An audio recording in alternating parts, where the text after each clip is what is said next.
Výskum používateľského zážitku môžeme robiť viacerými spôsobmi.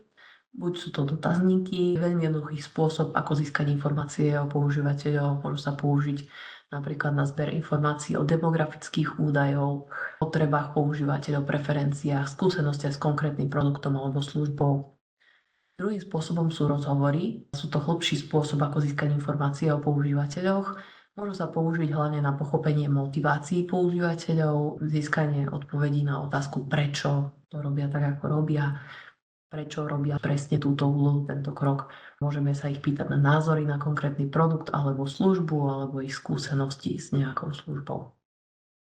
Potom existujú také skupinové diskusie, čo sú tiež skvelý spôsob, ako získať informácie o názoroch a preferenciách používateľov.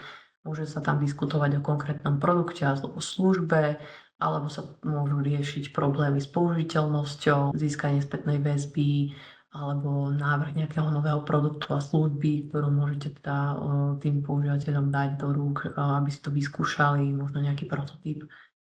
S týmto súvisí teda aj ďalší krok, že testovanie prototypov, čo sa môže vykonávať aj v rámci tých skupinových diskusí, ale odporúča sa to ako samostatný proces, ktorý je riadne zaznamenávaný.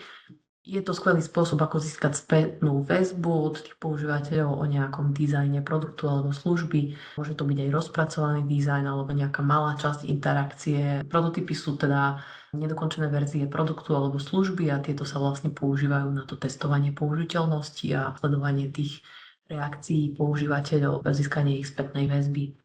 Posledným bodom v našom zozname je sledovanie používateľských akcií. Je to metóda, ktorá sa používa na sledovanie toho, ako používateľia interagujú s produktom alebo službou, a to sa môže použiť potom na identifikáciu nejakých problémov s použiteľnosťou, pochopenia toho, ako vôbec používajú ten produkt.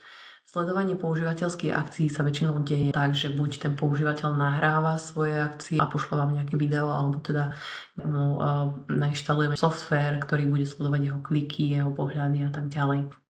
Je tých metód ešte oveľa viac. Každá z nich má svoj prínos, dáva nejaký výsledok. Podľa toho, čo chcete zistiť, podľa toho si treba vybrať danú metódku. Napríklad konkrétne z týchto card sorting je to taká metódka, ktorú je možné použiť na tvorbu štruktúry menu.